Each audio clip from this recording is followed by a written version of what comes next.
Welcome to the Mosaic World podcast. Today I'm pleased to have with me Dr. Bruce Lloyd, an Emeritus Professor of Strategic Management at the London South Bank University. I especially wanted to have Bruce with me today as I have had a few thought-provoking conversations with him in which he has done an excellent job of framing concepts and ideas I've expressed to him. In addition to his many other accolades, he's also a reviewer, professional manager, and he loves to explore the themes of wisdom, leadership, the future, and a wise society, together with the various connections among those concepts. This, to me, makes Bruce the perfect person to explore leadership in a mosaic world with me. So thank you very much for being with me here today, Bruce. Pleasure. Can I start off by asking you, around when and where were you born? When was I born? Around when? I'm not asking for your specific age, but it's just nice to have an idea of, to frame the experience. So around where, when, and where were you born?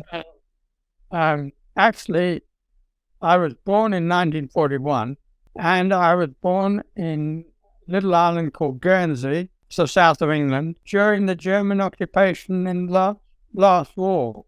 Okay. So that may tell some people a lot.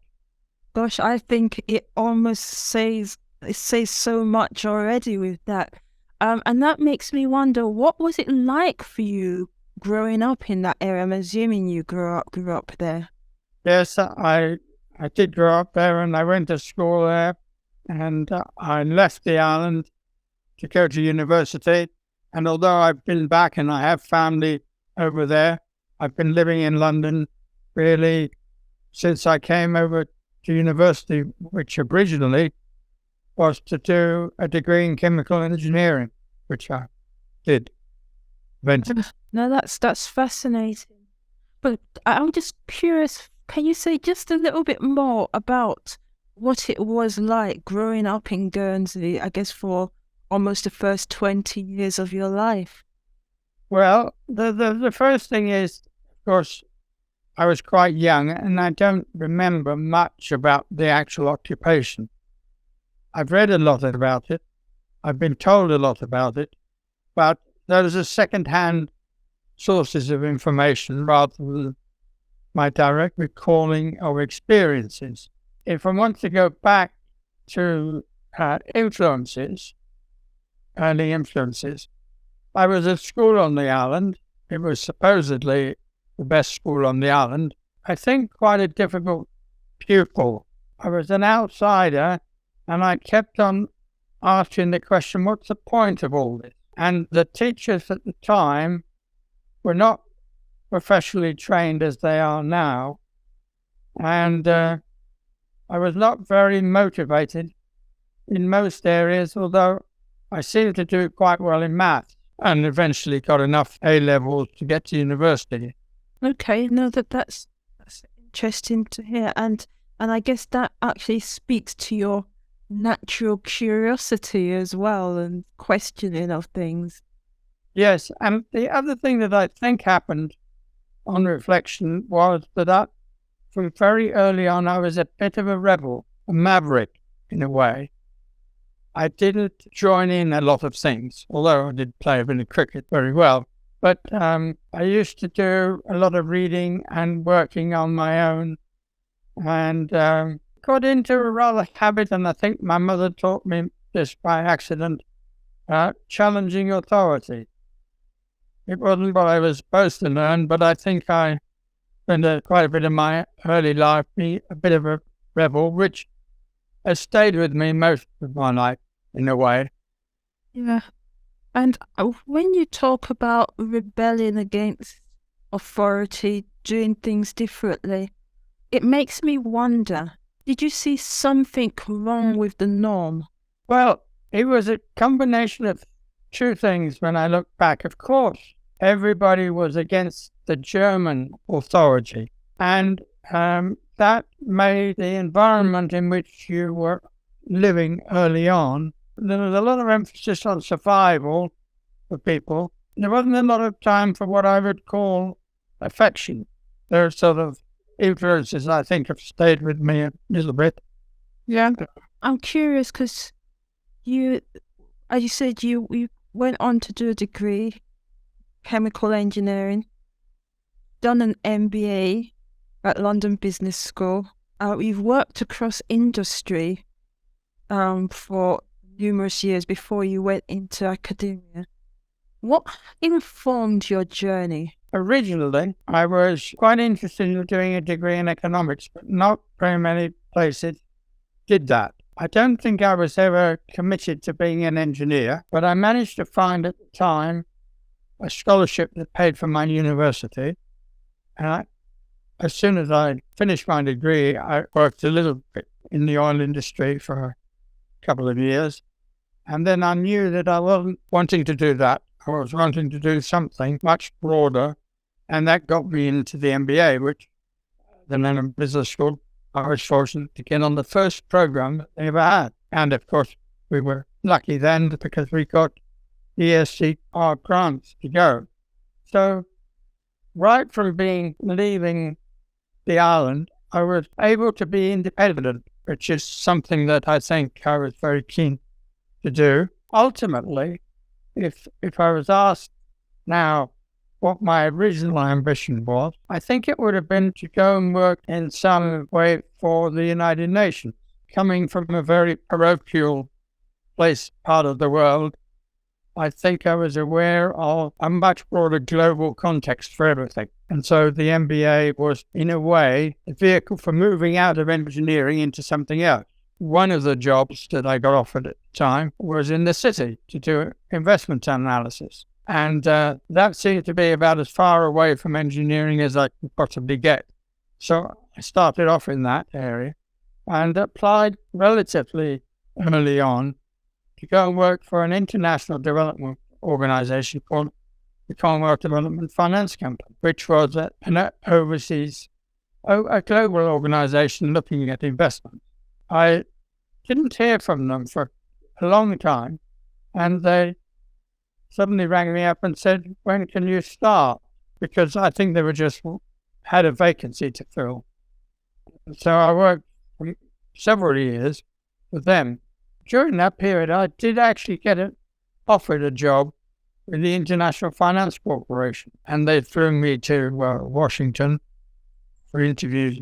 But I thought it was a far too big bureaucratic organization, and that I wouldn't be able to survive in it. I think part of my career, such as it is, has been a desperate attempt to combine focus with flexibility. And generally speaking, the focus has lost out. But you can't do everything. That's one of the hereditous messages that people have to learn. And in today's world, people get so many more choices compared with 50 years ago that it must be incredibly difficult to begin to get that balance right. And there are all sorts of new problems that people have to face, such as dyslexia, attention deficit disorder, both of which I suspect I would have been defined as having had they been invented, rather, had the investigation of them been invented. I'm pretty sure that they were still there, but they hadn't been labelled at the time. Anyway, that's taken me back through quite a few years. Yeah, no, indeed. And I'm just wondering, with the work that you did on the international front, did it give you opportunity to travel and explore different places as well? Yes, interestingly enough, one of the early places I travelled to was to Brazil, which is in the news today. Yes. And was looking at investments in Brazil, amazing place even at the time. And I also had a very bizarre experience in a way, because I had to fly to Fiji for a board meeting of a company that the organization had an investment in. And I think I slept through the whole board meeting to my great embarrassment. but it was the company was trying to do minority investments in projects with British or Commonwealth connections around the world. And it was a very intense learning experience as to how difficult it is to make those sort of investments successful. Yeah. Now I can only begin to imagine, but I also think you probably might have a different view on the world, of the global world, than you would have had if you hadn't had the opportunity to go to different places. Oh, sure. And I remember spending several visits in the 60s, no, it must have been the early 70s, to Nigeria. My country of origin. Lagos, Kaduna, Kano, and we got the Nigerian Industrial Development Bank going. We were involved with Nigerian sugar, Maisuko, and Metal Box in Nigeria, and I think Dunlop in Nigeria. It was a busy time, but it was a very interesting time because although I was in many situations the only person from outside Nigeria at all sorts of occasions, it never crossed my mind or noticed anything strange about it. So I'm curious, I have to ask the question, what did you think of Nigeria? What's your impression of Nigeria? Then Then, it was a very busy place with lots of development problems. And unfortunately, many of these got worse. But I think it was after the Biafra War, if I remember rightly. And but they never had any of the problems they now have in the north. And it's such a shame, so horrendous around the world these days. the security problems we're talking People about. just can't get on with each other. Yeah. And that's something that I revisited later on when I started writing about the relationship between power and responsibility. Yeah. I mean, there's several things that cross my mind as you've been talking. Because for one, formally, you've now retired. Yes. But you don't stop, because I know you're still actively researching and having all these conversations and doing different things. What is it that motivates you to continue and to do what you do? Just to go back a step further, when I started working, I traveled a bit when I was at university, and I wrote a bit on my travels. I went to Poland and on the exchange program, I went to the Soviet Union and I went to the United States on an exchange program. And I wrote a bit about that. And when I came out while I was at the business school, I wrote a pamphlet for the Fabian Society on the future of energy policy. I didn't have to do it. I just felt I wanted to check. In a way, it was always trying to challenge the status quo of the general view. And when I got into other jobs later, I was writing articles about something or other. I wrote articles on the role of capital markets in developing countries, which were published in quite a few different countries, and they were very interested. I wrote about corruption and where and how you draw the line. I never had to do any of this. I just wanted to do it as a way of trying to challenge some of the accepted ideas. But that activity ended up by standing me in very good stead when I ended up in the academic world, because I had quite a long list they weren't very thoroughly academic publications, but they were articles that had been published in respectable journals. And so that, I think, helped me survive in a way in the academic world, although I was never really an academic. Yeah.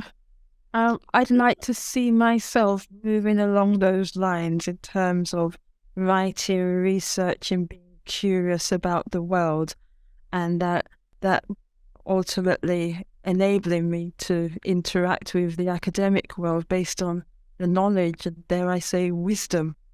Yes. Percent. Well, I think that it's never too soon to put these ideas on paper, and you're doing anything. You do that. You've done that already, and you've got useful and important things to say. And I think that's what keeps me active in a way, because the more active you've been, the harder it is to adjust to doing nothing. Although I do have a lot of books to read, which are being recycled to other uses. It's like a large number.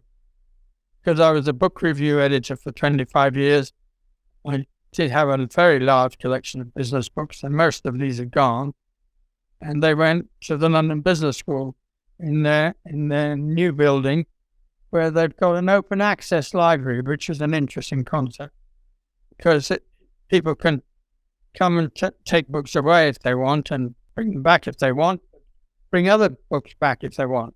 Okay, that's quite a lot of shelves in this workspace, almost a coffee bar workspace, that sort of activity works very well. Yeah, I mean, and that's interesting to know. I might visit them one day. At the same time, I wonder, with all your writing, you've got quite a body of work that you've done. Is there anywhere that people can go to find your writing? Because especially when you talk about things like what you did for the Fabian Society on energy, I would think that becomes more relevant today than ever before. Plus all the other things you've written. Do you have your own Wikipedia or somewhere, your own library, or where people can access your work? No, there's a simple answer to that. But there's a lot of stuff that I've written is on the internet. And I've never searched. I would search the Fabian Society's book list, but they should have a website, and that should be on there. I'm not sure that it was or is now particularly relevant.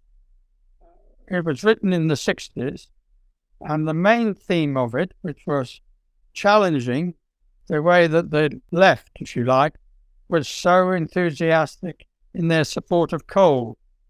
I said that by the end of the century, coal is going to be a very small part of our agenda, and most of our coal mines will be run as social service programs rather than businesses at that time. And they also argued that a lot of effort needed to be put into generating new jobs for the coal miners who weren't going to be working down the mines. But my assumption was that nuclear power was going to be playing a dominant role in power production, which actually it has in France, but it never really did in Britain for reasons that I don't entirely understand. But of course, the disasters in Chernobyl and Fukushima set back the development of nuclear power quite a bit, although I still think it's an important source of energy for the future. These days, people talk quite a bit about thought leadership. Yes. But I would say without question, you're a thought leader. You're one of those people that are really able to look at a current situation and do the analysis and say, like what you've mentioned in relation to the coal industry, this isn't going to be here in the future. We need to look after or review what we do in relation to the people working in that industry. And if people had listened to you, dare I say, if people had listened to you at the time, certain things might have been different, might have been better in relation to people that worked in the industry, some that are still unemployed or suffering the effect that it's had on whole communities. So you're a real thought leader in the true sense of the word. Well, let me just say a couple of things about that. Well, it's very kind of you to say that, but one of the fortunate things for me was that my formative years were in the 60s, and an awful lot of future thinking took place in the 60s. We had people landing on the moon, we had Concorde, we had nuclear power. Technology was dropped, a major driver of optimism for the future. And a lot of organizations started right in the 60s, like the World Future Society, the World Future Studies Federation, the Long Range Planning Journal, which I got involved in. And I was at the edge of all those for most of the period in the 70s and 80s. And that's this flexibility and focus issue. I never really stayed with energy policy. I moved on to something else. I've moved on to other articles. I don't really think I've written any articles on energy policy since I wrote that in the 60s. But the other thing that happened because I got into lecturing and researching strategy in the 90s. One of the things that I criticized strategy textbooks for, and a lot of strategy writers for, so I feel a bit guilty that I haven't rewritten a lot of stuff. There's still time. That I'm about to go into, and that is that future studies is in a box, which is, and strategy is in another box. And the books on strategy don't deal with future studies. And yet, future studies, in my view, is an integral part of strategy. Strategy is far too much about the technicalities of how you get somewhere without exploring where you ought to be going or where things are going to go, even if you don't want them to go that way. So that's what being involved with future studies, and you can get anybody that hasn't done it. I think it's very interesting to just put future studies into Wikipedia, because there's a lot of useful, interesting information that a lot of people have never come across before, and people, particularly people who are concerned with strategy, ought to know about. And in some ways, that takes me to where we are now. And as you know, I talk about a mosaic world, a world which is rich in its diversity in every sense of the word, with everyone valued for who they are and what they have to offer. With that, we have people in leadership who ideally should be working with people. We have that at the political level, we have it at a community level, but specifically at an organizational level, we have people that have to work with people in an ever-growing, complex world. And I think it's fair to say a world which is quite challenged at this point in time. And I can't help but thinking as you're talking that there's a need for people to deal with the present. There's a need for people to think strategically. But then the future studies that you mentioned also comes to play if my thinking is right, in your opinion. Yes. And it links in with, and I haven't got time to go into detail now. It's very easy for academics, especially being involved in so many different things, to go off on all sorts of tangents. But I got involved in looking at wisdom in the early 90s. And I was lucky enough in the 80s to travel to Nepal and Tibet and various other places. That really made me think about all sorts of things around people and the state of the world. And the other thing that happened in the 70s and 80s was that I went to Greece, and I'd never had much time for the Greek heroes. At school, I kept on saying, well, what's the point of all this? But actually trying to bring together the wisdom of the world, which I did in the run-up to the millennium, because when I was involved with a lot of thinking about what was going to happen in the future, nobody was focusing on what have we really learned from the past. that was important to pass on to the future. And there is on the internet, I think, an article on messages for the new millennium, which tried to focus on what was the wisdom could be distilled from mankind's experience we really wanted to pass on.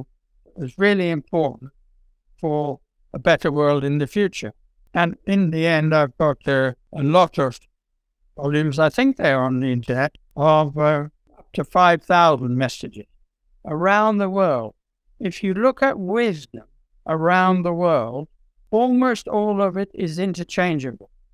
You wouldn't recognize, I often played this game with the students in the old days, they never recognized where the sayings of wisdom came from. Now, the reason for that is that wisdom, in my view, is essentially about values, and what values are about how we relate to other people.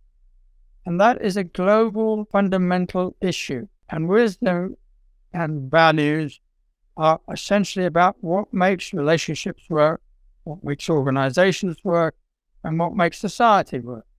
And that is something that I spent a bit of time writing about, particularly in the context of power and responsibility. Now, I also wrote a bit about leadership and how we needed to rethink leadership, because I was arguing in the 90s, criticism of a lot of books on leadership at the time, because they seemed to think it was all about getting power and making sure that people couldn't take it away from you. And it wasn't about using power responsibly. It wasn't about values. And so I argued for a long time that the core issue in leadership at all levels, and leadership is as much likely to happen at the bottom of all an organization as at the top, because at the top of too many organizations, the self-interest factor dominates the behavior, whereas at the bottom, people are much more concerned with relationships, making teams work and groups work. And so the issue about leadership, which I have to say, I suppose it's difficult to be optimistic about, looking at it in the global context. It's getting through in textbooks. It's getting through in other channels, the importance of values. And I think it might well be getting through in the next generation, which are challenging the institutionalized agendas and the power-driven cultures of a lot of organizations and individuals. But we still have far too many, and it still makes the world an incredibly painful and dangerous place. I mean, there's so much in what you've said. First, I must look up your articles, the message for the new millennial about wisdom across the world, and if I can't find them, I will come back to you, because I think that will be an amazing reference for people. Then I'm just thinking about leadership and what you've said. So for me, there's something to say that leadership needs to be more about responsibility, valuing people, looking out for each other, working together, than about power and holding on to power. Would that be a fair assessment? Absolutely. But I still haven't resolved the fundamental dilemma. And that is, if you have two groups of people, to some extent, it's traditionally been a male issue, but I'm not so sure that it's a wider issue now than that. If you have some people who are really interested in their self-interest and power, and the other group are more responsibility-driven and concerned with the interests of other people, they tend to let the people who are self-interested and driven by power get away with too much. And so, still not found the answer. So how do we make it less common to find that we have these narcissistic, power-driven egotists running our organizations in our country? I'll ask a question on that comes to mind. Is there any benefit to organizations and wider society by having people that are self-interest, that are focused on their self-interest and power? I suppose sometimes there's a short-term benefit, but the historic analysis of history, both organizations and countries, is that those individuals who are just concerned with their self-interest and power end up by destroying their organizations and their countries. And this is a paradox in a way, because a lot of the self-interested people are very energetic and very passionate. But what you've got to do is look at what's the purpose? Where's the purpose? What's the agenda? What are they using power for? And if you come back to the agenda of the importance of values, the relationships, and you can see this all over the world, where societies work very well because the people in them work very well for one reason or another. We've made a terrible mistake of arrogance in Western society in exporting technology around the world and not realizing that we should be importing humanity, because there's a lot more humanity in the communities, disadvantaged communities, Brazil or in Nepal or in Nigeria or wherever, than you find in a lot of corporate organizations. We haven't put people at the core of the issue enough. Another criticism I've had of strategy textbooks, HR textbooks, governance textbooks, lots of them, is that they all need to have a chapter at the beginning that focuses on telling people that it's really a people issue. If you don't get that right, all the technical stuff about strategy won't get you anywhere. And yet there are some people that carry the view that the purpose of organizations is to make profit. Yes, I'm not against profit, and I don't know where it came from, but I remember at a very early age coming to the conclusion that profit was a technical factor, and the most important thing around organization is how do you make the profit and what do you do with it. Those are values-driven things, and you've got to work that out in order to make sense of the balance sheet that you will then end up producing that has a profit. An awful lot of organizations, most organizations, even social enterprise organizations, they can't operate unless their income exceeds their expenditure. But how they make that income and what they do with their profit is the fundamental issue that makes society work sustainably. And I think nowadays, a lot of the things that I've been concerned with have been repackaged around the issue of sustainability. There's nothing absolute in the concept of sustainability, but it's just something that is going to be much more effective for societies and organizations if they think about these issues and take them more seriously. Now, if I can just very quickly mention what I've come to the conclusion are two fundamental issues. One's a macro issue and there's a micro issue, but they're very interrelated for society. The first one is, having looked at strategy for quite some time, I think the key to improving the quality of our decision-making, whether it's personal or organization, depends more on the quality of the conversations that we have with people than on anything else. And so if you don't operate a learning environment with the relationship you have with people, although I think probably with books as well, but essentially with people, it's not going to work. And I think a lot of despotic behavior of ego-driven people gets out of hand because they cut themselves off from communication and learning. And they get carried away with their own self-importance and arrogance. The second issue is the incredible problem that we have around the world between the haves and the have-nots. And in material terms, that's increasing. It's increasing in a way that is not sustainable. On the other hand, we in this country and other places of the world that are obsessed with GDP as a measure of societal success, it's very, very dubious. This mantra we had a few weeks ago, growth, growth, growth, is quite problematic because it's a quantity measure not a quality measure. And we should be spending much more time focusing on social progress indicators rather than just the economist's way of measuring growth in society, which is not sustainable. No, that's okay. As I said at the beginning, you do an amazing job of taking things that people like myself and, dare I say, others think about and putting them into very clear, concise concepts, which make it easy for people to understand.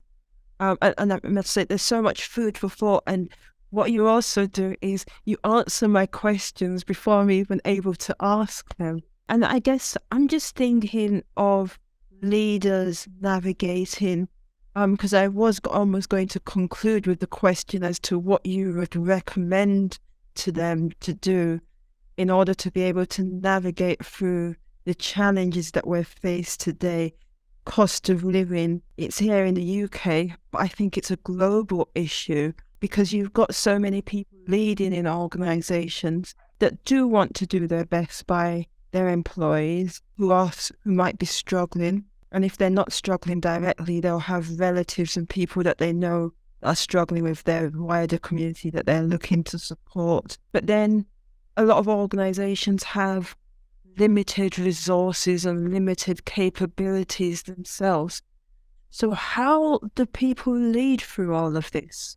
The simple answer is with their values. And hopefully their values are ones that are in the broader context of responsibility for everyone. But in that context, I suspect that society needs to move down the road of more social enterprise activities, more charity plus, not just charity, but the concerns of charity, and also cooperatives. I had some time when I've been responsible for groups of people when I helped set up the management centre at South Bank. And it was a very demanding time because I recognized that other people were going to be what made the organization successful or not. All I could do would be to try to help them do their job. I tried to introduce 360-degree appraisals in the early 90s, and it worked reasonably well, but the rest of the university didn't take much notice of that. And one of the important things of leadership, I think, is to recognize that other people are much better at doing jobs than you are. And if you're pretending that you're going to get all the rewards when other people are doing jobs that you couldn't do as well, you're in for trouble. We made a mistake by spending so much time focusing on leadership, where everybody's a leader. Every time you have some relationship with other people, it involves your values and their values. And it's a leadership transaction. And funnily enough, that often gets less the more further up the organization you go.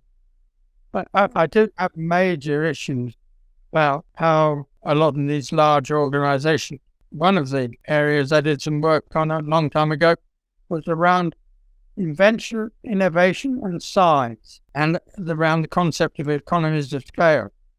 And even people like Zuckerberg and Facebook are having enormous difficulties because they've grown to an enormous size, but it's difficult for them to innovate successfully around that. And so a lot of organizations, big organizations, are going to have an enormous challenge on them in adapting to change in the next few years or do it at the moment. But the thing about change is that it needs flexibility. You need flexibility. And you need to be concerned with the interests of everybody, not just your interest. And a lot of organizations where the top half of management has a lot of change going on is that they think they're threatened. So their focus becomes much more narrow-minded rather than being genuinely concerned with the long-term interests of the organization. Well, there's a very interesting company you might have come across. That's Patagonia. Yes. And it's the person who ran it was a very keen environmentalist, and he did it very successfully. And he's given the company to the employees. And I think that leadership is about sharing. It's not about ego. Yeah. No, that's interesting. And so for me, one of the key things, amidst all the many things that you said within that, is leadership at whatever level. A fundamental part of that is engaging with others in a way that you're listening to them, truly listening to them and taking on board what they have to say, as opposed to this is who I am and this is what I'm doing because this is what I believe. But it's an engagement process whereby you can almost say it involves an evolution based on that engagement and how you interact, and that's when you create. And when you create something that works for everyone, which is ultimately the most effective and the best for the organization and the environment that it's operating in. Absolutely. Except we have one fundamental problem in all that. It's what you do with people who don't want to listen, who don't want to engage in, who think that they have all the answers. And it requires a lot of energy to engage with those individuals in such a way that they're not allowed to pursue, in a way, potentially very destructive pathways. And I don't want to name too many names, but there are people that spring to mind around the world at the moment. Yeah, and I would agree. I mean, I've worked with them, and then I guess you can look at different organizations and nations and across. So it is a challenge to find a solution to, probably not to give up on in whatever form. But in a way, that takes me to the future, because we are where we are and we need to navigate through. And I think you've offered a lot of thoughts on how we navigate through. I know you said you're not optimistic about the future, but I've always been optimistic and hopeful and not being able to give up. Otherwise, I'd say I'd die if I give up. What do you believe could enable us to create a future that is more hopeful and more positive? I suppose if our educational system, we are all the things that we get involved in, spend more time focusing on the importance of values, the importance of good communication, the importance of wisdom, we might have some chance. Part of my pessimism comes from not having the energy levels that you have, which I'm very envious of. And that might be to do with age. And it's also to do with a frustration that we don't seem to have learned the things that we should have learned. And I'm not so sure that we're running very fast just to stand still.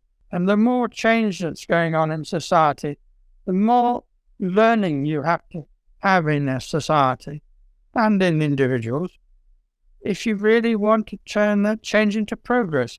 Because not all change is progress. And how you define progress is a values-driven activity. Just going back to leadership, I come back time and time again to incredible leadership qualities that we found in Nelson Mandela. The only frustration that he must have as well is that all these qualities that he had have not been passed down enough to other people around the world. But there are a lot of people who are trying to do good things. An incredible amount of people doing good things, but they get messed about by people who are power-driven, narcissistic, egotists. Thank you for that. So for me, there's something about shining the light on the works of Nelson Mandela, but not shining the light on him as just this wonderful person, but shining the light on him as he did. Yes, you can go and do, learn the lessons, and beginning to shine the lights on other people that are leading in a value-focused manner so that other people can learn from it. And I dare say that's hopefully what I am doing with this very podcast and these conversations. So badly needed, and your enthusiasm and optimism is so badly needed. And I would say your wisdom as well, which I'm very grateful for you sharing. The question then is, as I said, this just touches the tip of the iceberg in terms of all your wisdom and all that you have to offer. I am going to search for your messages for the new millennium and all the wisdom that you have there so that I can share that. But if people wanted to contact you directly or wanted more of your work, where do we go to find out more about what you have to offer? I'm always surprised in this day and age how much of it has emerged onto the internet. But I'm happy for people to have my email address if there are things that they would like to discuss further or sources of information that they would like me to send on to them. I think you have that. I do, definitely. And I will share the link to your email address. And I'm also going to offer you a challenge. And that is for you to possibly create a portfolio or just an online index with the different headings that you have around things like wisdom, values, power, responsibility, just a few headings with the work that you have under those headlines, because as I said, you have so much to offer, so much that people can learn from, and it would be nice if it's as accessible as possible for people to be able to enroll this material and see whether that is enough and where we could take it from there. Yeah, no, that's fine. So thank you very much for an amazing, thought-provoking conversation, which I very much appreciate. Thank you, Bruce. Enjoyed it, and I hope that the messages that you're trying to encourage people to think about and turn into wise action get through, because they're urgently needed. Thank you. Thank you. Thank you for listening to this episode of the Leading in the Mosaic World podcast. Do visit our website at www.mosaicworld.live to find out more about what we do and how we can be of support to you. Alternatively, connect with me, Susan Popoola, spelt Popoola, on LinkedIn, and let me know what you think of the podcast. Also, don't forget to subscribe to the podcast, give it a first-class rating, and tell everyone you know all about it. Thank you.